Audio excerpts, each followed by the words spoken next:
Bruce, let's start with Spencer and just how good you feel for him finally getting an NHL win after two earlier pretty good performances. Yeah, no, it's great for him. I think that's three outstanding games he's played for us in a row, and I can't be happier. I mean, he kept us in there, and he got points in every game for us, and I think it's the makings of a really good goalie. I know you said after the last game you wanted to see more from your top guys that were playing together. You split them up a little bit today, but just what can you say about JT, Pettersson, and Besser tonight? Well, JT, he drove the bus early on. He got the first three. He could have had two more. I thought when he got his third, I thought he could have had 5 goals. Went in front of the net, got the assist on the fourth one. I was really happy to see Brock he was moving his feet, and when you move your feet, good things happen. And the same with Petey. But I mean, we're going nowhere unless we get our best players playing the best they can. And tonight was one of those nights that they did. So hopefully we can keep this up on Saturday. Next up is Thomas Drance, The Athletic. Bruce, your club consistently, win or lose over the past 10 games, really over the past 2 months, has had a really strong 5-on-5 game and maybe hasn't always been as consistent in terms of the special teams. Is this what it can look like when you get when the special teams also go your way?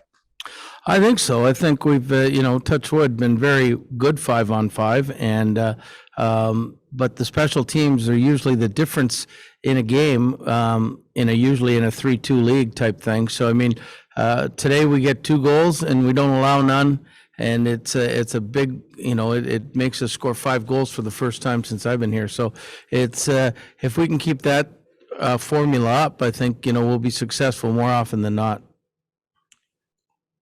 Has Spencer performed to a level where you might face some pretty difficult decisions here over the next couple of weeks?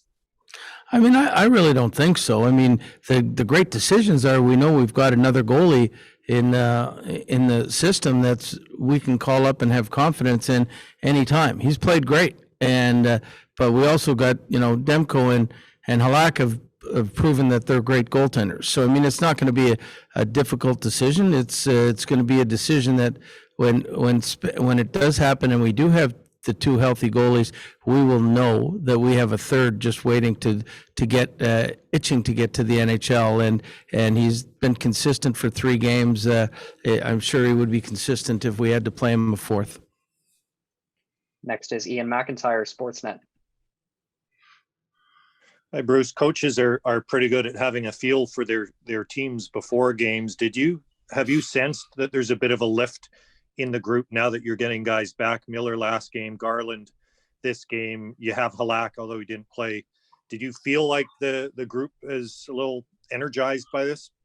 I think they are. Like, I mean, we've seen a lot through those 4 games that they weren't here, but anytime you can get your offensive weapons back, and it's a good feeling, because I mean, we played so hard and getting 40 shots on goal, getting 37 and out shooting teams, but having a hard time scoring. I think when we get the guys back, I mean, it shows that we can not only defend but we can score. And I think it was Andrew Hammond's name you invoked before Martin's first game. I thought maybe that was wishful thinking, but it's pretty good so far. Did you actually expect this from Martin? No, I didn't, because I didn't know him. I didn't know what to expect, quite frankly. I mean, I think it's more of a Jordan Binnington type thing. When he was, he wasn't even supposed to be the third goalie in St. Louis. He was the 4th goalie when he got called up. But both are very similar stories. And, Marty's done great against difficult opposition. So I think he's started to make inroads and make a name for himself, which is probably the most important thing. Next is Patrick Johnston, Post Media. Bruce, is there an update on Tucker Pullman? He just not yet. He was just feeling really crappy in the start of the second period. So he went in and we were told he wasn't coming back. So I haven't really got an update yet. Haven't seen the trainer or talked to the trainer about it. Okay, and just sort of thoughts on Garland's return to the lineup, just getting him back. Well, I mean, it's great when you can get like a guy that was on pace for 25 goals to get him back in the lineup, because we didn't have a lot of scoring, and he brings an energy to that line, which is really good. So anytime you can get those guys back, everybody else on the team feels better that you're getting your injured players or your sick players back. So it's a good feeling, and hopefully we have a little bit of confidence, and we're going into a very, very tough building on Saturday night. We've got a couple more here. We'll go first to Jeff Patterson, Rink Wide Podcast. Bruce, you guys took a 2-goal lead to the third period the other night against Edmonton. We'll just leave it at that, but you had a 2-goal lead going to the third period in this one. How big was Brock's goal to extend the lead just to make the job that much easier in front of Spencer Martin? Well, it was huge, and we talked about that exact thing in between the second and third.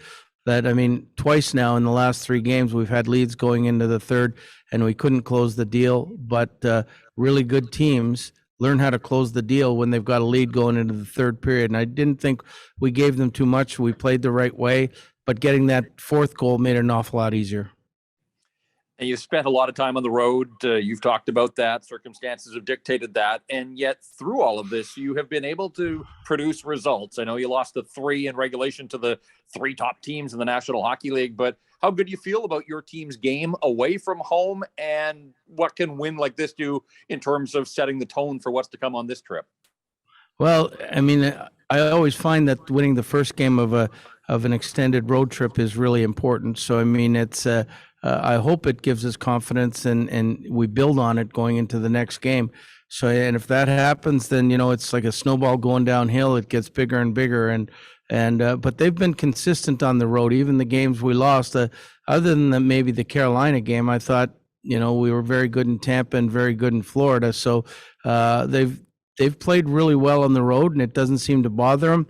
I think it's a lot easier playing on the road in buildings when there's no fans, because it's hard for the other team to get momentum. So that was my first experience with that tonight. And we'll take one final question from Daniel Wagner, Glacier Media. Coach, it seemed like the shots on goal were about equal, but you seem to really have the edge in scoring chances, particularly in that first period. What was the key to getting to the middle of the ice and getting to the net tonight?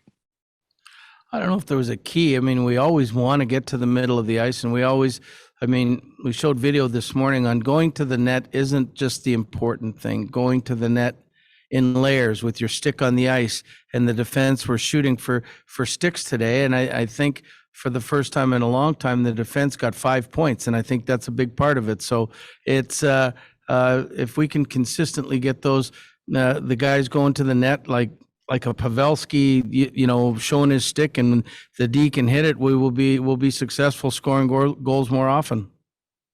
The power play goes 2 for 2. You've emphasized the importance of shots on the power play, but tonight 2 shots on goal and 2 goals. What happened there? Well, they were pretty accurate shots, and that's good. I'd rather have 2 shots and 2 goals than 8 shots and 2 goals, but whichever way you can get the 2 goals is fine by me.